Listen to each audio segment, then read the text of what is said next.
Imagine waking up one morning and finding your own land, your pride, your blood, your sweat trapped behind a wall you never asked for. That's exactly what happened to Marcus, a hard-working black rancher who had spent years building his dream. On a quiet stretch of countryside, his ranch wasn't just land. It was history, legacy, and a place where he found peace after years of working 2 jobs just to make this dream possible.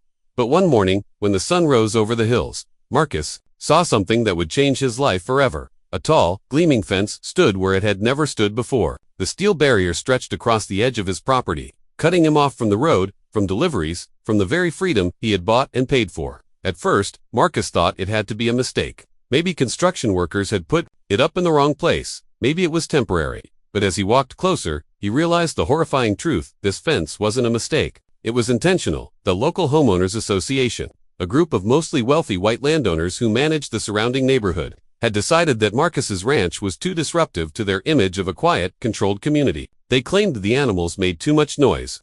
They claimed his trucks and equipment cluttered the view from their driveways.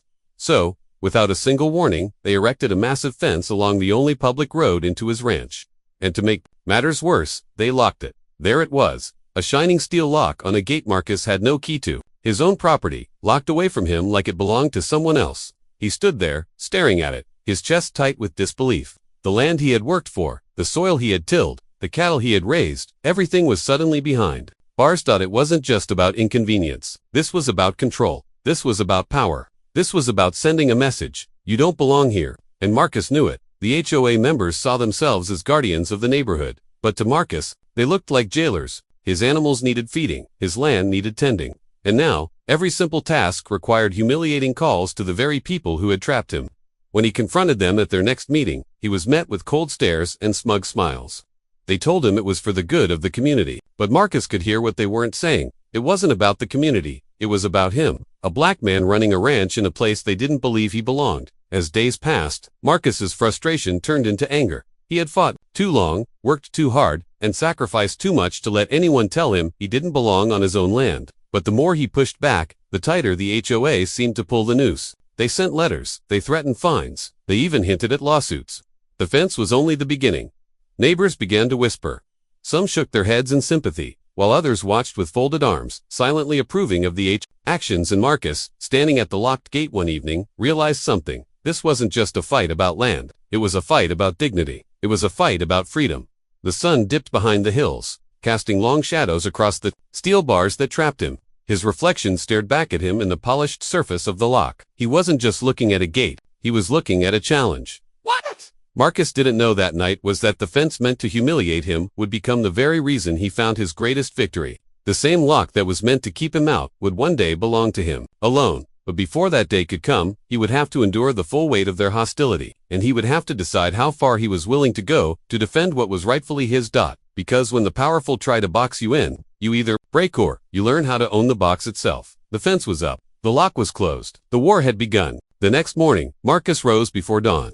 The frost still clung to the grass, glistening like shards of glass under the pale light of the moon. But the beauty of the morning couldn't hide the steel fence that now ruled his life. His animals stirred restlessly, sensing his unease. They didn't understand gates or locks. They only understood hunger, water, and the need for care. Marcus had to drag water by hand, carrying heavy buckets around the barricade, each trip reminding him that he was a prisoner on his own land. At first, Marcus tried the official way. He filed complaints. He wrote letters. He even attended meetings, standing tall in his worn boots while the others sat in polished leather shoes. He spoke calmly, his voice steady, pointing out that their fence was blocking legal access to his property. But each time, he was drowned in a flood of technical jargon, bylaws, and smirking responses. They twisted words into weapons, citing obscure rules that never seemed to apply until now. The message was clear. The rules weren't meant to protect him. They were meant to suffocate him. The HOA began to escalate. Letters turned into fines. Notices of non-compliance began piling up at his door. One warned that his ranch equipment was unsightly. Another claimed his cattle were a public nuisance. One even demanded he repaint his barn to match the aesthetic standard of the neighborhood. Marcus could see the trap being laid. They wanted to bury him in rules until he broke. They wanted him to sell the land he had fought so hard to buy, to walk away in defeat. But Marcus had endured too much in his life to give in now. He remembered the long years of double shifts, the sweat that soaked his shirt as he saved every dollar, the way people had doubted him at every step. He had been told his whole life what he couldn't do. Now they wanted to tell him he couldn't even live on his own land. No, not this time. He began documenting everything. Each notice, each fine, each new demand. He photographed a fence, the locked gate, the delivery trucks turned away. He kept a notebook, writing down every word spoken in those icy HOA meetings, and with each page, his anger transformed into determination. But while Marcus fought back with patience, the HOA pressed harder with cruelty. One night, he returned home to find spray paint across his fence. "Go back where you belong." His stomach dropped, not just from anger, but from the painful familiarity of those words. He had heard them whispered behind his back as a boy, muttered under breaths in crowded stores, written in chalk on locker doors at school. And now, they stood in dripping red letters on the edge of his dream. Still, Marcus didn't flinch. He repainted the fence himself, quietly, without complaint, because deep inside, he knew something they didn't. He knew that patience, when mixed with strategy, could turn into power, and that power began to grow when he spoke with a lawyer, a sharp-minded woman named Ms. Green, who had seen this kind of abuse before. She explained that the HOA might have power, but they weren't above the law. There were loopholes. There were rights they couldn't erase. And one particular detail caught Marcus's attention like a spark in the dark. The land the HOA had fenced wasn't theirs. The road they blocked wasn't entirely theirs either. It cut through a section of public right-of-way, a sliver of legal ground that opened a door Marcus hadn't seen before. If he played his cards right, he wouldn't just challenge the he could outsmart them. From that moment, the fire inside him burned brighter. Each letter from the HOA became fuel. Each insult became a stepping stone. Each locked gate became a reminder of the victory he was slowly building toward. Neighbors began to notice the shift. Marcus wasn't backing down. He wasn't breaking. If anything, he stood taller. Some of them, quiet at first, began to approach him. A whispered word of encouragement here. A nod of respect there. It wasn't much, but Marcus could feel the ground shifting beneath the HOA's polished shoes. The fence they built to isolate him had only made him stronger. What they didn't realize yet was that they had forced Marcus to think bigger, to fight smarter. Because sometimes, when you push a man to the edge, you don't weaken him, you give him no choice but to climb higher than you ever thought possible. The paperwork was in motion. The plans were forming. The gate was still locked, but in Marcus's mind, he already held the key. What the HOA had started as an act of control was about to become the beginning of their greatest humiliation. Marcus sat at his kitchen table late into the night. Papers spread across the wood like a battlefield map. Contracts, bylaws, property deeds, surveys. He studied them all, with a relentless patience, his pen underlining every line that hinted at weakness. The HOA thought they had buried him in rules. Instead, they had handed him the very tools he needed to fight back. It was Ms. Green who first pointed out the sliver of land that changed everything. The road that cut across the neighborhood, long before the HOA existed, wasn't fully under their control. A portion of it fell within a gray area of easements and right-of-way laws. On paper, it looked insignificant, a thin line between parcels of property, but in reality, that line represented freedom. If Marcus could secure that land, he wouldn't just bypass the HOA's fence. He would control the very ground their locked gate sat on. The irony wasn't lost on him. The same gate they had built to trap him could become the symbol of his victory. But victory required patience, and patience required strategy.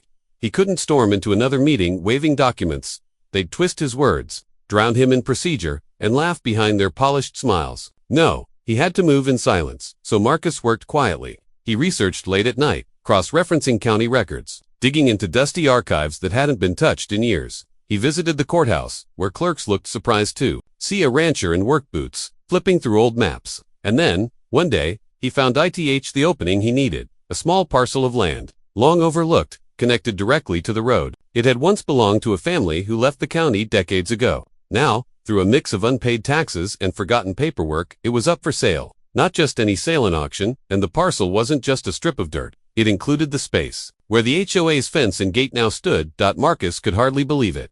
The very barrier they used against him sat on land that wasn't even theirs to begin with. If he bought it, the gate, the lock, the barrier, it would all belong to him. From that moment, Marcus's vision sharpened. He wasn't just fighting fines anymore. He wasn't just resisting harassment. He was planning a takeover. In the days leading up to the auction, Marcus kept his routine steady. He still carried water around the fence. He still fixed the barn when it creaked. To anyone watching, he looked beaten, subdued, quietly enduring the HOA's grip. But inside, he was preparing for a move they would never see coming. He scraped together savings, sold old equipment he no longer needed, even borrowed against future cattle sales. Every dollar mattered. He had worked too hard to let this slip away. On the day of the auction, Marcus walked into the courthouse with steady steps. His clothes were simple, his boots worn, but his presence carried the weight of a man with purpose. The room was filled with realtors, developers, and investors, each eyeing the available properties as opportunities for profit. To them, this was just another piece of land. To Marcus, it was everything. When the bidding began, the numbers rose slowly. No one cared much for the forgotten parcelet had no house, no utilities, no charm. Just a gate, just a fence, just a stretch of dirt. But to Marcus, it was freedom. And so he raised his hand. The numbers ticked upward, but not fast. His competition was thin, and soon, silence filled the room as the auctioneer called out, "Sold." The gavel fell. The papers were signed. And in that moment, Marcus didn't just buy a piece of land. He bought the key to his own cage. The irony was almost poetic. The HOA's proud steel fence now stood on his property. The locked gate, the very symbol of their power, belonged to him. The rules they had weaponized had turned back on them in a single stroke. That night, Marcus walked to the gate with papers folded neatly in his jacket pocket. He stood before the steel bars, touched the cold metal, and allowed himself a long, quiet smile. The lock still hung there, heavy and arrogant, but now it wasn't a barrier, it was a trophy. He didn't cut it off, not yet. That would come later. For now, he let it stand as a monument to what patience and determination could achieve. The HOA didn't know it yet. They thought Marcus was still trapped. They thought their fence still controlled him. But soon, they would realize the truth. The man they tried to cage now owned the cage itself, and he wasn't done. Imagine being told you had no freedom, only to discover that the very chains holding you down actually belonged to you. That's exactly what Marcus realized the day he walked back to his ranch carrying the deed that changed everything. For weeks, he let the HOA live in their illusion. He carried buckets of water around the fence, let their smug smiles follow him from across the road, and endured their letters stacked with threats and fines. They believed they had won. They believed their fence still cut him off from his land, from his dignity. But Marcus was waiting for the right moment. It came at the monthly HOA meeting. The hall buzzed with the low murmur of chatter, polished shoes clicking against the tile floor, the board members sitting tall behind their long table, gavel in hand. To them, Marcus was nothing more than an inconvenience. A problem neighbor who refused to play by their rules. He entered quietly, his weathered hat in hand, his boots carrying the dust of long days' work. The room shifted as eyes turned toward him. Some smirked, others whispered. One man at the back muttered that Marcus was wasting his time. But Marcus carried something more powerful than words. He carried proof. When the board called on him, expecting another round of pleading or resistance, Marcus stepped forward and placed a folded document on the table. His voice was steady, calm, measured. The kind of voice that carried weight not because it was loud, but because it carried truth. The president of the HOA frowned, unfolding the paper with a smug chuckle that died almost instantly. His face drained of color. His hands froze mid-turn of the page, and then, one by one, the other board members leaned forward, their eyes widening as they read the words. The deed, the signature, the legal stamp, the undeniable fact, the fence, the gate, the very ground, their so-called security. Measure stood on belonged to Marcus. A stunned silence filled the room. The same neighbors who once ignored his struggle now shifted uncomfortably in their seats, whispering behind their hands. For the first time, the HOA board had no script, no threat, no fine to wield. Their weapon had turned against them. Marcus didn't gloat. He didn't need to. He simply stood tall, watching as their pride unraveled. The HOA president tried to recover, his voice cracking as he muttered something about procedure, about further review. But his words fell flat. Everyone in the room had seen the truth in black and white. Marcus left the hall without another word. But the message was clear. The man they tried to cage had just become the keeper of the gate. That night, under a sky heavy with stars, Marcus walked to the fence again. The steel bars looked different, now not as a barrier, but as a monument to victory. He slid his hand along the cold metal, remembering the nights he had stood there exhausted, the mornings he had felt defeated. Now the lock wasn't their weapon. It was his choice. He could open it, he could close it, he could even tear it down if he wished. But Marcus wasn't rushing. This wasn't just about tearing down a fence. It was about proving something larger, that dignity cannot be fenced in, that persistence can outlast prejudice, and that justice, when pursued with patience, always finds a way to shine through. The board was rattled, but Marcus knew their fight wasn't over. People drunk on control rarely surrender ice. He had won the first battle, but the war for respect and equality still loomed ahead. And as he stood there in the quiet night, with the key to his freedom finally in his hands, Marcus realized something deeper. This was no longer just his story. It was a story for every neighbor who had felt powerless, for every family who had been silenced, for every man and woman told to stay in their place. The fence was still standing, but its meaning had changed forever. When the powerful lose control, they don't surrender gracefully. They fight harder, dirtier, and with everything they have. That's exactly what the HOA did after Marcus revealed the truth. The moment the board realized the fence stood on land Marcus legally owned, their pride shattered like glass. But instead of admitting defeat, they scrambled to regain control. Overnight, Marcus's victory became the board's obsession. Letters began arriving again, only this time they were filled with vague threats of legal challenges, community violations, and possible removal of property rights. The HOA president, red-faced and humiliated, convened emergency meetings. Rumors swirled that they were seeking lawyers, lobbying county officials, and even trying to dig through decades-old zoning laws to find anything they could use against Marcus. The fence, once a symbol of dominance, had turned into a reminder of their failure, and their anger simmered like a fire they could no longer contain. But Marcus remained steady. He didn't respond with rage. He didn't lash out. He simply lived his life, working his ranch, tending his horses, fixing the soil that had sustained his family for generations. Neighbors who had once avoided him now watched in silence, torn between fear of the HOA and awe at Marcus's quiet defiance. Then something unexpected happened. One evening, as Marcus worked by the barn, a woman approached. She was a neighbor who had once signed petitions against him, someone who had sat in the meetings where they painted him as a problem. Her face was pale, her words hesitant, but she admitted something Marcus had always known. People were starting to see the truth. The fence wasn't keeping Marcus out. It was exposing the board's cruelty. The whispers grew louder. A family down the road stopped paying their HOA dues in protest. Another neighbor slipped a note under Marcus's gate, thanking him for standing strong. Little by little, the community's silence cracked. The board didn't like it. They doubled down. New fines appeared in mailboxes, targeting anyone who showed sympathy for Marcus. Notices threatened homeowners with foreclosure if they failed to comply. The board painted Marcus as a troublemaker, claiming he was dividing the neighborhood. But for every threat the board issued, Marcus's quiet strength countered with something more powerful: dignity. He never raised his voice, never stooped to their level, and in that calm resistance, his neighbors saw something rare: true leadership. The standoff came to a head at another community meeting. This time, the board expected obedience. Instead, they faced something they had never seen before. Ordinary homeowners stood up, one after another, asking questions they had been too afraid to ask in the past. Where were the HOA funds really going? Why was the board so obsessed with a single man's land? Why was intimidation replacing transparency? The board tried to silence them with the gavel, but the tide had shifted. For the first time, Marcus wasn't standing alone. That night, as he walked back to his ranch under the glow of the moon, Marcus knew something had changed. The fight was no longer just about his land. It was about a community waking up, realizing they were stronger together than under the grip of fear. The HOA still had money, lawyers, and arrogance. But Marcus had something far greater: truth on his side, and now, a growing chorus of voices that refused to be silenced. The fence still stood tall, but its shadow was shrinking. Sometimes, the walls built to trap us become the very monuments that mark our triumph. That was what Marcus's fence had become: no longer a symbol of exclusion, but of endurance, resistance, and ultimate justice. Weeks after the community meeting, the HOA's grip continued to loosen. The board, once feared, was now questioned at every turn. Neighbors who had been silent began to speak. Those who once looked away now made eye contact with Marcus, their nods carrying unspoken apologies. The balance of power had shifted. But Marcus wasn't finished. He knew the fight had never been just about him. It was about restoring dignity, about showing what could happen when someone refused to bow to injustice. Then came the day that sealed everything. On a clear Saturday morning, Marcus stood before the fence that had caged his land. But this time, he wasn't alone. Dozens of neighbors had gathered, families with children, elderly couples, even those who had once been his harshest critics. They came not with torches of protest, but with tools of change: hammers, crowbars, and steady hands ready to help. The first nail pulled was met with silence, the sound echoing across the ranch. But as the panels fell, one by one, silence turned into cheers.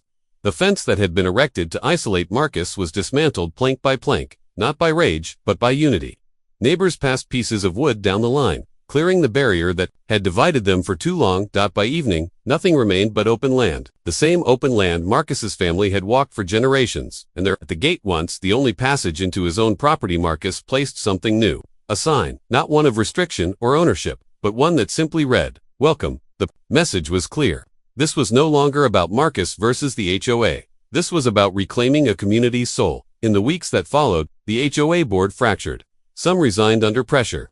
Others faced lawsuits from the very people they had bullied for years. The organization that once thrived on fear now struggled to survive. Meanwhile, Marcus's ranch flourished. His land became a place where neighbors gathered, children played, and families shared meals. What had once been marked by division was now alive with laughter and connection. And perhaps the most powerful transformation wasn't the land or the community, it was the people themselves. They had seen with their own eyes how easily silence enables cruelty, and how quickly fear fades when truth takes its place. Marcus never delivered speeches. He didn't gloat or remind anyone of their past betrayals. He didn't need to. His actions had already spoken louder than words ever could. He had shown that dignity, patience, and resilience could defeat arrogance, money, and intimidation.